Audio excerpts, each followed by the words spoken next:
అంటే దీనికి మన వారు అంటారు, కొంతమంది మనం ఆండాళ్ళ తల్లి మన ఆళ్వార్ల సంప్రదాయం వారం కనుక మనకి మీకు ఏమిటండి ఉపాయం అంటే ఏమిటంటాం? స్వామి మీకు మరి భక్తి కాదు, జ్ఞానము కాదు, కర్మ కాదు. అదేమిటండి కర్మ చేయకుండా మీకు మోక్షం వస్తుందా? జ్ఞానం లేకుండా మోక్షం వస్తుందా? భక్తి లేకుండా మోక్షం వస్తుందా? మరి ఉపనిషత్తు భగవద్గీత అవే ఉండాలన్నదే మాకు అక్కర్లేదండి. మరి మీకేముంటుంది? మాకొక్క భగవంతుడే అన్నాం మనం. ఇదేమిటి ఒక పక్క ఏమిటి పెట్టాడు ఆయన? కర్మ, జ్ఞానము, భక్తి, ఈ యజ్ఞం చేయి, యాగం చేయి, విజయ అవిజయ ఇలాంటి జ్ఞానం సంపాదించి అష్టాంగ యోగం సాధించు, భక్తిలో ధ్యానం చేయి ఇదని చెప్పాడు. యువతల పక్క ఏం పెట్టాడు? తను ఒక్కడిని పెట్టాడు. దేన్ని ఆశ్రయిస్తారండి బుద్ధిమంతులందరూ? ఏ ప్రయత్నం లేకుండా ఎవడైనా నమ్ముతాడా ఈ మాట? భగవంతుడు తండ్రి నువ్వే అంటే లొంగిపోతాడా? ఎవడూ లోకంలో లొంగడే అని విరుద్ధంగా కనిపించి ఎవడూ నమ్మడు. ఎవడో ఒక్కడు నమ్ముతాడు, స్వామి నువ్వే అని ఉంటాడు. అలా ఉండగలిగిన వారు ఎవరండి? గర్భములో ఉండగానే అష్టాక్షరి మంత్రం ఉపదేశం పొందాడు కనుక ఒక ప్రహ్లాదుడు ఉన్నాడు. కానీ ఎవడలా ఉండగలడు? ఉండలేడు. ప్రతి వాళ్ళు మొదట ప్రయత్నం చేసి అప్పుడు అన్నీ వదిలేసి చేతగాక చిట్ట చివరికి వాడే నీవే తప్ప ఇతఃపరం వెరుగు అంటాం. కాబట్టి ఈ స్థితి మనకు అందరిది. ఇది తెలుసును కనుక ఆయన ఎవరికి ఏమిచ్చాడు? ఒకరికేమో జ్ఞానము, కర్మ, భక్తి ఇవన్నీ ఇచ్చారు. కొందరికి ఏమీ లేదండి. వాళ్ళకి పుట్టుకతో జ్ఞానము లేదు, వాళ్ళకి భక్తి లేదు, కర్మ లేదు. మన ఆళ్వారు వారికి ఏమిటి ఇచ్చాడు? తన్ని ఇచ్చేశాడు. ఇప్పుడు వీరికి ఏమిచ్చాడు? తనని. కాబట్టి ఎవరండి వీరంటే? వీరు భగవద్ అనుగ్రహము చేత ఏ కారణము లేకుండా, తమ ప్రయత్నము లేకుండా కేవలము తాము ప్రేమించిన ప్రేమ చేత నీవే కావాలని భగవంతుడే తమను వెతుక్కుని వచ్చేలా చేసిన వారు ఎవరుంటారు? వారు అర్జునుడి పార్టీ. ఎవరైతే మా ప్రయత్నం చేత మేము పొందుతామంటారో వారందరూ దుర్యోధనుడి పార్టీ. వీళ్ళకి ఇంకా అహంకారం, మేము చేయగలం అనేటువంటి వాళ్ళు. అయితే ఇప్పుడు ఆయన తర్వాత అయిపోయిన తర్వాత ఇంటికి వెళ్ళాడు దుర్యోధనుడు. ఇలా వంతులు వేశాడండి. నేను కావాలన్నాను, నాకు 14,000 మంది సైన్యాన్ని ఇచ్చారన్నాడు భీష్ముల వారితో. ఆయనకి తెలుసు రహస్యం. అమ్మ కొంప తీసేసేవరా కృష్ణుడు, నువ్వు ఇదేమిటి 14,000 సైన్యాన్ని కోరుతావా? కృష్ణుడు ఒక్కడుంటే చాలా అవతల పార్టీ నాశనం చేసేస్తాడు. కానీ మళ్ళీ వెళ్ళి ఒక కండిషన్ పెట్టరమ్మన్నాడు. ఏంటంటే నువ్వు చక్రం పట్టడానికి వీల్లేదు. నేను మాత్రం అన్నావు కానీ చక్రం అనలేదు కనుక నువ్వు యుద్ధంలో వెళ్ళి చక్రం పట్టకూడదని అడిగిరమ్మన్నాడు. సరే మళ్ళీ పరిగెత్తుకు వచ్చాడు. పాపం ఇంత దూరం నుంచి ఎక్కడి నుంచి హస్తినాపురం నుంచి మళ్ళీ వచ్చాడు. వచ్చి మొదలకు వచ్చి స్వామిని కోరాడు. అయ్యా అది కాదండి, మాకు కావాలి, ద్వారకు వచ్చి కోరాడయ్యా మీరు కావాలి కానీ మీ చక్రం కట్టుకోకూడదు. అలాగేం లేదు, పర్వాలేదు, దానికి చక్రం వదిలేస్తాను, వట్టి వాడిని వస్తానన్నాడు. ఒట్టేహం చేశాడు స్వామి. వచ్చి తన చూపులతోటే శత్రువుల యొక్క ప్రాణాలు తీసేశాడు. కాబట్టి ఇంకేం చేశాడు? తన రథం నడపడంలో ఆ రథ చక్రం కింద అందరినీ పడేసి కొట్టేశాడు. స్వామికి ఏమిటి ఆయుధములైనా ఇక్కడ తన చూపే ఆయుధం, తన రథమే ఆయుధమైంది స్వామికి. అట్లాగా తాను ఒక్కడు ఉంటే చాలు, ఏం అక్కర్లేదు. ఈ విశ్వాసం మనకు కలగదు కదా. అందుచేత ఆయనే ఉపాయమని నమ్మినటువంటి వారికి వారి శత్రువులు ఉంటారు. ఏం చేస్తే వారిని రక్షించి వారి శత్రువులను చంపేస్తే ఆయనకి పాపం రాదా? నేనేం చేసేదండి, వాడు నన్ను కోరుకోలేదు, నేను వాటా వేశాను వాడు కోరుకున్నాడు, వీడు ఇది కోరుకున్నా, మన మీదే పెట్టేస్తాయండి. ఇదీట కారణం అని ఆయన బ్రహ్మసూత్రాల్లో చెప్పాడు. వైషమ్య నైర్ఘృణ్యేన సాపేక్షత్వాత్ అంటాడు బ్రహ్మసూత్రాల్లో. సూత్రం వ్యాసుల వారు ప్రశ్న వేసుకున్నారు. ఏమయ్యా భగవంతుడు ఇంత దయలేనివాడు, భగవంతుడి ఇంత పక్షపాతం ఏమిటి? కొందరినేమో ఆయుర్దాయం బాగానా, కొందరికేమో అల్పాయుర్దాయమా, కొందరికేమో రోగాలా, కొందరికేమో ఆరోగ్యమా, కొందరికేమో ధనమా, కొందరికి నిర్ధనుడా, కొందరికి విద్య, కొందరికి మూర్ఖత్వమా? ఏమిటి కారణం? పక్షపాతం లేదు, బాధపడుతుంటే చూస్తూ ఊరుకుంటే నిర్దయత్వం కాదు. అంటే వైషమ్య నైర్ఘృణ్య నా, ఆ పరమాత్మకి వైషమ్యం అంటే పక్షపాతం లేదు, నైర్ఘృణ్యం అంటే దయ లేకపోవడం లేదయ్యా. మరి వీడు ఎందుకు బాధపడుతున్నాడు? అంతా వాళ్ళే కదా అంటే అదే కారణం. సాపేక్షత్వాత్, అది నీకే ఇచ్చాడు చాయిస్. అబ్బాయి నేను కావాలో, నీ శక్తి, నీ దర్శన, నీ బలాలు అన్నీ ఇచ్చాడు, కొన్ని పరికరాలు ఇచ్చా, అవి కావాలో చూసుకోమన్నాడు. మనమేం చేసాం? దుర్యోధన పార్టీ మనకి 14,000 మంది బలం కావాలన్నాం, అలాగే ఇచ్చేశాడు. వాడు వాడు ఒక్కడిని కోరాడు, చక్రం పట్టనన్నా కానీ పర్వాలేదు నువ్వే కావాలన్నాడు. అంటే మనకి ఏం కావాలని కోరుతున్నాం? భగవంతుడిని కోరం. కాబట్టి కర్మ అధీనంగా వస్తుంది నీకు ఫలం. భగవంతుడు ఏమీ ఇవ్వడు. నీ అకౌంట్లో ఎంత ఉంటే అంతే ఇస్తాడు. కానీ బ్యాంకులో ఉండేట్లే ఆ ట్రెజర్ వాడు సంతకం పెడితేను వాడు పక్కవాడు 1,00,000 రూపాయలు డ్రా చేస్తే నువ్వు వెళ్ళి 100 రూపాయలు డ్రా చేస్తే అదేమిటండి 100 ఏమిటి, మరి 2 సున్నాలు పెడతాను నాకు ఇవ్వండి అంటే ఇస్తాడా? ఇవ్వడు. ఎందుచేత నీ అకౌంట్లో లేదు. అలాగే మనకు కూడా మనకు వచ్చే ఫలములన్నీ ఎలా ఇస్తాడు భగవంతుడు? మన కర్మాపేక్షముగా ఇస్తాడు. భగవంతుడికి నిర్దయత్వం లేదు కనుక అవి మళ్ళా దోషములేవి ఆయన ఎందు ఉండవు, అన్నీ మన ఎందే ఉంటాయి. అది ఆయన స్వామి చేసేటువంటి. ఇంత నీకు జ్ఞానం ఇచ్చానా? జ్ఞానం ఇచ్చిన నువ్వు తెలుసుకోవద్దు. ఏది కోరాలో శాస్త్రం ఇచ్చానా? దానికి రూల్స్ ఇచ్చానా? నీకు బుద్ధి ఇచ్చానా? నీకు శక్తి ఇచ్చానా? ఆలోచించవచ్చా? ఆలోచించావా? వెంటనే ఇమీడియట్గా మెజార్టీ చూసుకొని ఎక్కువ ఉంది కదా అది కోరుకున్నావు వాట, ఇప్పుడు పాడైపోయిన తర్వాత మళ్ళీ నదిని పరిగెత్తు వస్తావా అన్నాడు స్వామి. అందుచేత మనకి ఆయనకి ఏమి నిర్విమల అని తుయ్యలేషాయ్, స్వామి మాకేం నువ్వు చేయక్కలేదు, సరే కనువిప్పి చూడవయ్యా, మాకు నువ్వేం ఇవ్వక్కర్లేదు, నువ్వు కష్టపడక్కర్లేదు, నీ అలా నేత్రములు ఒక్కసారి విప్పారిస్తే ఆ సౌందర్యాన్ని చూసి ఆ సౌందర్యాన్ని దృష్టిదోషం తగలకుండా మంగళం పాడడానికి మాకు కావాలి, కానీ మాకు అంతకంటే ఏమీ అక్కర్లేదన్నారు మనకు వీరు పిల్లలు. అన్న ఆయన ఏం కదలలేదు. ఇప్పుడు పక్కన ఉన్నారు, మన తల్లి పడుకుంది మంచం మీదే, అప్పుడు ఈయన లేపుతున్నారు. అమ్మా నీ వక్షోభాగం ఎంత సుందరమైనదమ్మా, బంగారం కూడా ఉన్నాయమ్మా, ఆ బంగారం వంటి దానిలో నీ హృదయంలో దాచేసుకున్నావు మా స్వామిని, నువ్వు తలుపు తెరిస్తే కానీ బయటికి రాడమ్మా అంటున్నారు. హృదయంలో దాచుకోవడం ఎవరు దాచుకుంటారు? స్త్రీ కాదు, భక్తుడు.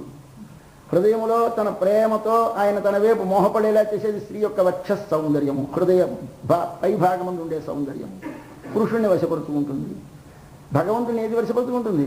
మన హృదయంలో కలిగినటువంటి జ్ఞానము, భక్తి అనేటువంటివి రెండు వశపరుచుకుంటాయి.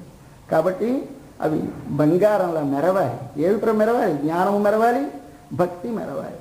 బంగారం ఏమిటండి అంటే మనకి భగవంతుని యందు ప్రేమ కలిగిన ఆ ప్రేమ ఒక ప్రయోజనం కోసం ప్రేమిస్తాం. జ్ఞానం కలిగిన నేను స్వతంత్రుడనే జ్ఞానం పోదు, నీకు శేషత్వం పారతంత్ర్య జ్ఞానం కలగడానికి ముందుగా జ్ఞానము ఆనందము. నీ స్వరూపం ఏమిటయ్యా అని అడుగుతారు అనుకోండి, నేను జ్ఞానస్వరూపుణ్ణి ఆనంద స్వరూపుణ్ణి అంటాడు. బాగా బంగారంలా మెరిస్తే ఎప్పుడప్పుడు ఏమిటంటావు? నేను శేషత్వము పారతంత్ర్యము నా లక్షణం అంటావు. కాబట్టి నేను పరుని కొరకు ఉపయోగపడేవాడిని, పరుని అధీనమై ప్రవర్తించేవాడిని ముందు అనం. మరి జ్ఞానము ఆనందము, జ్ఞానము ఆనందము. ఈ జ్ఞానం ఏంటంటే ఉపనిషత్తు చెప్పారు, సత్యం జ్ఞానమనంతం బ్రహ్మ. కాబట్టి ఆత్మ యొక్క స్వరూపం ఏమిటంటే జ్ఞానానందములు. అందరూ చెప్పేస్తారండి, సిద్ధాంతం పనికిరాదు. మరి ఏమని చెప్పాలి? నేను భగవంతుని కొరకే వినియోగపడదగిన వాడను, నేను భగవంతుని చేతనే నడుపబడువాడను. ఈ రెండు నీకు తెలిస్తే బంగారములా మెరిసేటటువంటి వక్షస్థలం అవుతుంది. కాబట్టి అటువంటి వక్షస్థలంలో ఉంటే ఎక్కడుంటాడు? ఆయన లోపల దాక్కుంటాడు. ఈయన తలుపు తెరవాలి. వెళ్ళు స్వామి, ఎప్పుడైతే వచ్చాడో పడుకో నిద్రపోతాడని చెప్పాను కదా ఇందాక. మనము మన ప్రయత్నం మానేసి అంటే మనం పడుక్కుంటే ఆయన మేలుకో కూర్చుంటాడు లోపల. ఇప్పుడు లోపల కూర్చున్నాడు కానీ తలుపు వేసేసాం, హృదయమును బంధించేశాం. స్వామి మనకి పరతంత్రుడైపోతాడు, స్వామి మనకి పరార్థమైపోతాడు. మనం ఆయనకి ఇందాక పరతంత్రులం పరార్థమైతే ఆయన మనకి పరతంత్రుడై పరార్థమవుతాడు. స్వామి నీవు చాలా స్వతంత్రుడు అంటావు కానీ నువ్వు స్వతంత్రుడు కావయ్యా, నీ భక్తులకి పరతంత్రుడు. నీకు సర్వజ్ఞుడు అంటావు కానీ నీ భక్తులు నిన్ను ప్రేమించిన వారు తప్పులు చేస్తే నీకు కనపడవేమయ్యా అని అడిగారు మనకి మన పూర్వాచార్యుల స్తోత్రంలో. కాబట్టి నీకు అజ్ఞత్వం ఉన్నది, అశక్తి ఉన్నది. ఏమిటి అశక్తి అంటే నిన్ను ప్రేమించిన వారు తప్పులు చేసినా పనిష్ చేయలేవు, నిన్ను ప్రేమించిన వారు ఎన్ని తప్పులు చేసినా నువ్వు ఎరగలేవు, గుర్తించలేవు. కాబట్టి నీకు అజ్ఞానం లేదా? ఉంది. నీకు అశక్తి లేదా? ఉంది. కాబట్టి మాకు ఉంది, నీకు ఉంది. నీకు పారతంత్ర్యం ఉంది, నీకు పరార్థత్వం ఉంది. మాకు పరార్థత్వం కలగాలి, మాకు పారతంత్ర్యం కలగాలి. తండ్రి ఒక్కసారి అమ్మ ఆ హృదయంలో దాచుకున్న స్వామిని వెలికి వదలవా? చెప్పన్న మెమ్మలై ఇంకా శవ్వాయ్ ఆ అధరములో ఉండేటువంటిది. ఇక్కడ ముందు ఏమిటి కలుగుతుంది? హృదయ దేశంలో జ్ఞానము. ఈ జ్ఞానము ఏమిటంటారు? ఇది దర్శనం చేయడానికి వచ్చి దర్శనం చేసిన స్వామిని క్షణకాలం విడిస్తే బ్రతకలేనని స్థితి రావాలి. కాబట్టి మనకి పరభక్తి, పరజ్ఞానము, పరమభక్తి అని మూడు చెప్తారు. పరభక్తి, పరజ్ఞానము, పరమభక్తి. పరభక్తి అంటే భగవంతుడు ఒక్కసారి మనసులో ధ్యానం చేస్తే స్పష్టముగా కంటితో చూసినట్టు కనపడతాడు, అది పరభక్తి. పరజ్ఞానం అంటే ఒక్కసారి మాట్లాడవచ్చు, మనకు కనిపిస్తాడు, వాటితో ఇలా ముట్టుకుంటే తగులుతాడు, మెత్తగా ఆ పాదాలు, మెత్తగా హస్తాలు, ఇవన్నీ మనకి దర్శనం అవుతుంది కాదు, స్పృశిస్తాం. కాబట్టి పరజ్ఞానం అనగా సంగమము, కలియుట. దీనికంటే పైమటి రావాలి. ఏమిటైంది? హృదయములో ప్రేమ కలిగింది పరభక్తి కాదు, పెదిమా తగలాలి. ప్రేమ ఎక్కువైంది కదండి, వారిని ఏం ప్రేమించుకున్నారు, ఈయన వారు ప్రేమించారు, ఇది పరభక్తి. పరజ్ఞానం సంగమ, ఒకరి అధర్మం ఒకరి అధర్మకు తగిలితే ఎంత ప్రేమ పెరిగిపోయిందనమాట ప్రేమ. ఇప్పుడు ఏమిటవుతుంది? ప్రేమ పెరిగిన తర్వాత ఎప్పుడు వదిలేస్తాడు, ఎప్పుడు లేచిడిపోతాడు, అస్తమానం బెంగే. ఒక దరిద్రుడైన వాడికి ₹1,00,00,000 నిధి దొరికితే ఇలా చేతిలో పట్టుకొని అస్తమానం ఇలా విప్పి చూసుకుంటున్నట్టుగా మనకి భగవంతుడు ఒక్కసారి దర్శనమే అయితే కొంతసేపు అయ్యేసరికి ఏమిటవుతుందా? పరమభక్తి కలుగుతుందా.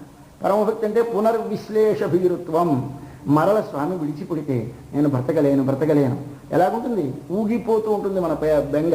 ఆ ఊగిపోవడానికి పేరేమిటి? సన్నంగా ఉండటం. సన్నంగా ఉంటే కదలాడుతూ ఉంటుంది. ఈ మీద భాగానికి కింద భాగానికి ఉన్న నడుమేమిటి? ఊగుతూ ఉంటుంది. చాలా సన్నంగా ఉండాలి. సన్నంగా ఉండడం అంటే ఏమిటి? సిరుమరుంగుల్ సన్నని నడుము గలదానా. ఏమిటి చిన్న నడుము అంటే అర్థం? వైరాగ్యము అంటే విశ్లేష భీరుత్వము. ఒకసారి బాహ్యమైన విషయాలు పోయినా సరే నాకు బాధ లేదు, ఈ అనుభవం నాకు లేకపోయినా సరే బాధ లేదు, స్వామి నీవు నాతో వదలకుండా ఉంటే చాలు. ఇది కలగాలి. ఇది కలిగితే పరమభక్తి. అప్పుడు కానీ నీకు భగవంతునితో చేరిక కలగదు కనుక అమ్మా అదిగో అటువంటి ఆత్మగుణములకు ప్రతీకగా సౌందర్యం కలదానివి నీవు కనుక చెప్పన్నమెన్ములై చెవ్వాయ్ సిరుమరుంగుల్ నప్పిన్ననంగాయ్ తిరువే. కాకమ్మా నువ్వు కేవలం నప్పిన్నవి కావు, ఆ శ్రీవే నీవు ఈనాడు నప్పిన్నగా వచ్చావు. ఒక్కొక్క అవతారములో స్వామితో పాటు నీవు అవతరించి ఉండకపోతే అసరసమభవిష్యన్నర్మనాథస్య మాత దరదలదరవిందోదంతకాంతాయతాక్షి అంటారు మనకి భట్టరు వారు. అమ్మా ఆయన ఏ వేషం వేస్తే ఆ వేషానికి తగిన వేషాలు వేసి నువ్వు కూడా ఆయనతో పాటు దిగేవు కనుక కానీ లేకపోతే ఈ ఆటలు ఏమవునమ్మా అని అడుగుతారు. ఏమిటి రాముడు వచ్చాడు, సీతమ్మ రాలేదనుకోండి, ఏమిటి చేస్తాడు ఆయన? ఎక్కడికి వెళ్తాడు? రావణాసురుడు ఎత్తుకోవడానికి ఎవరున్నారు? ఎవరు లేరు కదా. మరి ఎందుకు లంకకి అక్కడ యుద్ధం చేసి వెనక్కి వచ్చేయాలి. అలాగే స్వామి అమ్మ లేకపోతే పక్కని నీ పని ఏమయ్యా, నువ్వు లేకపోతే స్వామి ఆట ఏమవునమ్మా అని అడుగుతారు భట్టరు వారు. నీ చేత మనకి అమ్మవారి యొక్క సహాయం ఉంది కనుక శ్రీవి నీవు ఇక్కడికి వచ్చింది ఎందుకు? ఎందుకు ఆయన వచ్చింది? ఆయన పక్కన నువ్వు పడుకున్నది ఎందుకు? మా కోసమని. ఎలాగూ స్వామి ఆ పాల సముద్రంలో వెళ్ళి నువ్వు ఎందుకు పడుకున్నావు? మా అమ్మ పుట్టిల్లుని. ఈ శ్రీవైకుంఠంలోకి ఎందుకు వెళ్ళున్నావు? ఆమె ఉన్నది కదా, ఆమెతో పాటు తాను అక్కడ ఉండాలని. అలాగే మా దేవాలయాల్లోకి మా ఇళ్లలోకి ఎందుకు వచ్చావు? ఇక్కడ పిల్లలున్నాం మేమని. పిల్లలున్నాం వస్తే పిల్లల మీద ఎవరికి ఎక్కువ ప్రేమ? తల్లికి ప్రేమ కనుక తల్లి ప్రేమను అనుసరించి తల్లి వదలలేదు పిల్లల్ని. అయ్యా ఊరు వెళ్ళిపోదామండి, అమెరికా వెళ్ళిపోదామండి, యుఎస్ఏడు మనవాడు అక్కడ ఉన్నాడు, ఈయనకి ఈ దేశం నుంచి వెళ్ళడం ఇష్టం ఉండదు, ఆవిడ పోదాం అంటే కొన్నాళ్ళకి ఈయన కూడా పాపం అంగీకరించి వెళ్ళిపోక తప్పదు. అలాగే పరమపద నుంచి మన దేశానికి వచ్చేసాట స్వామి. ఎందుకోసం? మన మీద ప్రేమ చేత అమ్మ వదలకుండా ఉండలేక వెళదామంటే వచ్చేసాడు కదా. ఇక్కడికి ఎందుకు వచ్చావమ్మా నువ్వు? పడుకుందికా లే. ఇప్పుడు చెప్పన్నమెన్ములై చెవ్వాయ్ సిరుమరుంగులు నప్పిన్ననంగాయ్.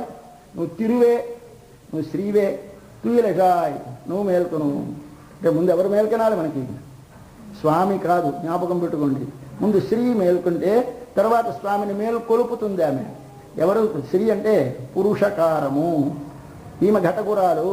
ఈమెను ముందు మనం ఆశ్రయించి ఈమె మన వైపు అభిముఖురాలైతే ఈమె ఆభిముఖ్యమును చూచి, ఈమె ప్రేమను చూచి, ఈమె మనపై చూపిన కరుణను చూచి ఒకసారి స్వామి మనపై తన ప్రేమను ప్రసరింపజేస్తాడు కనుక అమ్మా నువ్వు ముందు మేల్కొనాలమ్మా. సరే లేచి, ఏం కావాలి?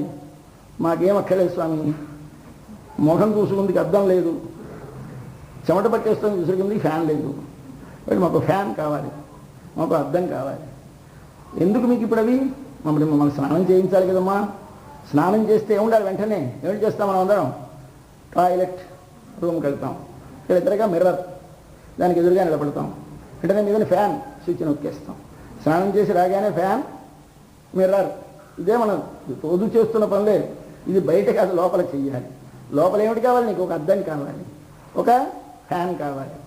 ఏమిటి ఫ్యాన్? ఏమిటి అద్దం? అద్దం ఏమిటి చేస్తుంది? నువ్వు ఎలాగున్నావో చూపిస్తుంది. అలాగే మనకేమిటి తెలియాలి? ఒకసారి నేనెవడను తెలియాలి. నేనెవడను, నేను ఎలాగున్నాను, నేను ఎవడను తెలియాలంటే దాని పేరు ఏమిటంటారు? ఆత్మ స్వరూప జ్ఞానము. నేను ఆత్మ, స్వరూప తన రూపము, జ్ఞానము తెలియట. ఇది కావాలంటే అర్థం ఉంటాయి. ఏది అర్థం? అష్టాక్షరి మంత్రంలో మొదటిది ఓం అన్నది అర్థం. నీ ముందు ఇలా పట్టుకొని వస్తాను, ఓం ఓం ఓం చూస్తూ ఉంటే ఏమిటి తెలుస్తుంది మీకు? నేనెవడను. ము అంటే నేను, ఆ అంటే సకల జగత్కారణమైన సకల జగద్రక్షకుడైన సర్వశేషి అయినటువంటి శ్రీమన్నారాయణునకు, ఊ ఏ చెందినవాడను అని అర్థం వస్తుంది. కాబట్టి నువ్వెవడమంటే ఏమిటి చెప్పేస్తా మనం ఇప్పుడు? స్వామి నీకే దాసుడు, స్వామి నీకే దాసుడు, నీ స్వరూపం తెలుస్తుంది. కాబట్టి ఎందుకు అర్థంలో చూసుకోవడం? మనం వీధిలోకి వెళితే ఎవరు నవ్వుతారో అని, ఒకళ్ళ కోసం మన కోసం అందాం. ఇప్పుడు ఆలోచించండి ఒకటి, ఇక్కడ మన కోసం అనుకుంటున్నా కానీ మన కోసం కాదు. మనం ఇంట్లో ఇంత వేషం వేసి కూర్చుంటామండి, ఇంతేసి డ్రెస్సు ఇదంతా ఎందుకు అనవసరం? ఏదో మామూలు చీర కట్టుకుంటాం, మామూలు కండువా కప్పుకుంటాం, షాలువా పెద్ద వేషం ఎందుకు? ఇక్కడికి మొహం కడుక్కొని బొట్టు పెట్టుకొని అద్దం చూసుకొని ఎందుకని? చూచేవాడికి అందముగా కనిపించడానికి. నీ అందము నీ కొరకు కాదు, నీ అందం ఒకరి కొరకు. అది ఉన్నదో లేదో చూసుకుందుకు ఏమి కావాలి? ఓం తెలియాలి. నేనంటే లాభం లేదు, నేను వాని కొరకు కనుక అని తెలిస్తే అప్పుడు నీ అందం నీకు తెలిసినట్టు లెక్క. కాబట్టి అర్థం ఇస్తే ఏం తెలుస్తుంది? నీ స్వరూపము నీకు తెలుస్తుంది. కాబట్టి మాకయ్యా తట్టొడి కావాలి, అర్థం కావాలి, కాదు వీవన కావాలి. ఇంచేత మొహం సబ్బు పెట్టి రుద్దుకున్నాం, ఏదో ముద్ద ఏదో రాసుకున్నాం, దాని మీద పౌడర్ ఏదో రాసుకున్నాం, బాగా ఉంది. చెమటలు పట్టేస్తే మళ్ళీ బాగుండదు. కాబట్టి ఫ్యాన్ వేయాలి, గిర్రని తప్పనంతగా తిరగాలి. ఏమిటి ఫ్యాన్? మరల దోషములు అంటకుండా ఉండుట. మరల దోషములు అంటకుండా చేయడానికి ఏమిటి చేయాలి? ఏది దోషం మనకంటేది? నేను కంటే దోషం ఏమిటి? మహా, నాది, నా కొరకు, నాది, నా కొరకు. ఈ రెండు దోషాలు అంటకుండా ఉంటే ఏది రావాలి? నమః నమః నమః విసనకరాలి. పట్టుకోక్కసారి నమః విసురుతూ ఉండండి.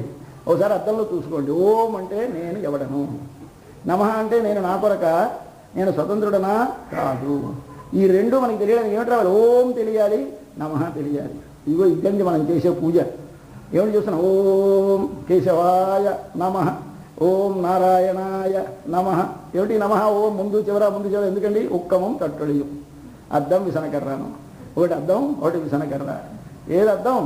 ఓం. విసనకర్ర ఏది? నమః. ఇవి రెండు మాత్రం ఎప్పుడు వదలకండి. చేతిలో విసనకర్ర పట్టుకోవాలి. వీధిలోకి వెళ్ళిన వాళ్ళు ఎప్పుడు దువ్వని నోటి చేతిలో ఉంటుంది. ఎందుకంటే ఎక్కడ జరిగిపోతే అక్కడ అద్దం చూసుకొని దువ్వేసుకుంటూ ఉంటారు. అలాగే మనం కూడా మనం సంస్కారం చేసుకుందుకు ఏమంటున్నారు? ఓం తెలియాలి, నమః తెలియాలి. ఇందుచేత అమ్మా మాకు ఒకటినిచ్చి ఇస్తే ఏం చేస్తారు? ఒకసారి ఎమ్ఐ నీరాట్ మనం స్నానం చేయించు. వెళ్ళండి స్నానం చేయండి. నేనెందుకు? ఉన్మణాలనై, మమ్మల్ని ఒక్కళ్ళని కాదు, నీ వల్ల హుణ్ణి మమ్మల్ని కలిపి స్నానం చేయించు. ఏమి విచిత్రమైన కోరిక! ఎవరి నీ మణాలను? నీ భర్త అంటే శ్రీకి పతి, శ్రీయఫ్ పతి. కాబట్టి నీ భర్తని అంటే ఇందాక తిరువే చెప్పారు కదండి. తిరువే అంటే నువ్వు శ్రీవే కదా. నీ భర్త ఏమిటవుతాడు? శ్రీకి పతి ఎవడు? ఇప్పుడు శ్రీయఫ్ పతి. శ్రీయఫ్ పతితో కలిసి మేము స్నానము చేయవలను. ఏడు స్నానం మనం చేసేది ఈ నీళ్లలో స్నానం కాదు, భగవద్గుణములు అనేటటువంటి దానిలో స్నానం చెయ్యాలి. ఆ భగవద్గుణ అనుభవం అనేటువంటి జలములలో మనం ఒకసారి స్నానం చేస్తే ఏమవుతుంది మనకి? నేను నాకు చెందిన వాడను కాను, వాడికి చెందుతాం. నేను స్వతంత్రుడను కాను, వాడికి పరతంత్రుడమవుతాం. ఇప్పుడు తల్లి మాకు ఆ భగవద్గుణ అనుభవాన్ని, భగవత్ కైంకర్యాన్ని ప్రసాదించు అని ప్రార్థించడం, స్నానం చేయించు అని ఆండాళ్ళ తల్లి వాళ్ళ పాశురంలో జ్ఞానులు ప్రార్థించవలసిన ప్రార్థన లోపల, ఆత్మల అందరము ప్రార్థించవలసిన ప్రార్థన లోపల, బాహ్యముగా ఒక ప్రియునితో సమాగమానికి ఒక మధ్యవర్తిని ఆశ్రయించే పద్ధతి, ఈ రెండింటిని వివరిస్తూ ఒక పాశురంలో కృప చేసింది. పాశురం చదువుదాం. పాశురం తర్వాత మళ్ళీ మర్చిపోయినాను.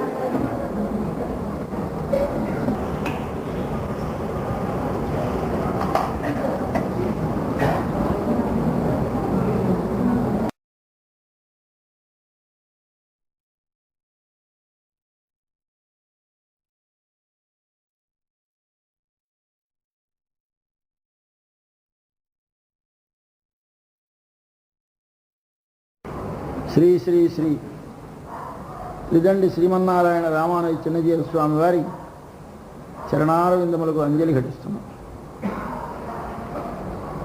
భాగవతోత్తములకందరకు నమస్కారం. మనం ఈ కాలంలో పుట్టడం చాలా అదృష్టవంతులం. ఈనాడు దేశంలో ఆస్తిక్యం ధర్మం రెండు అడిగొండిపోతాయా అన్నట్లుగా ఉన్న సమయంలో మళ్ళీ భగవద్ రామానుజుల యొక్క అపరావతారం అన్నట్లుగా పెద్దజీర స్వామి వారు అవతరించి మహావైభవంగా దేశంలో నలుమూలల అసేత సీతాచలం వ్యాపింపజేశారు. రామాయణము చేత ధర్మాన్ని, వేదం చేత ధర్మాన్ని, తమ పూజల చేత మనుష్యుల యొక్క మనస్సులను మార్చారు. తరువాత వారు సాధించగానే చిన్నజీర స్వామి వారు ఆ స్థానాన్ని అలంకరించి అంతకంటే శతగుణితంగా వృద్ధి పొందిస్తున్నారు దేశంలో ఆస్తిక్యాన్ని, ధర్మాన్ని. వారిని ఒక్కసారి సేవిస్తే చాలు మనలో ఉన్న దోషాలు పోతాయి. కానీ వారు మనలాగే ఉంటారు, మనవాళ్ళలాగే నవ్వుతూ ఉంటారు, ఏమీ లేనట్టు సులభంగా ఉంటారు. ఆ సౌలభ్యం మనని మోసపుచ్చుతూ ఉంటుంది. ఈయన మనలాంటి వారే కదా అనిపిస్తుంది. మాట్లాడేటప్పుడు వారిని చూస్తే మన వంటి వారిలాగే కనిపిస్తారు కనుక ఆచార్యుల్లో, గురువులో ఉండే గొప్పతనం వారిని చూస్తే గోచరించదు. అది వారి అనుగ్రహం పొందిన వారికే గోచరిస్తుంది. విశ్వరూపం ఎవరు చూపిస్తారు, ఎవరికి చూపిస్తారు అంటే విశ్వరూపం కృష్ణుడు అర్జునునికి చూపించాడు, ఆంజనేయ స్వామి సీతమ్మకి చూపించాడు. అందరికీ చూపించడానికి భగవంతుడు విశ్వరూపం చూపించడం ఏమిటి? భగవంతుడు ఇలాగ విశ్వరూపుడే, దాన్ని చూడడం అయితే కను లేదు మనకి. కన్ను ఎవరిస్తాడు?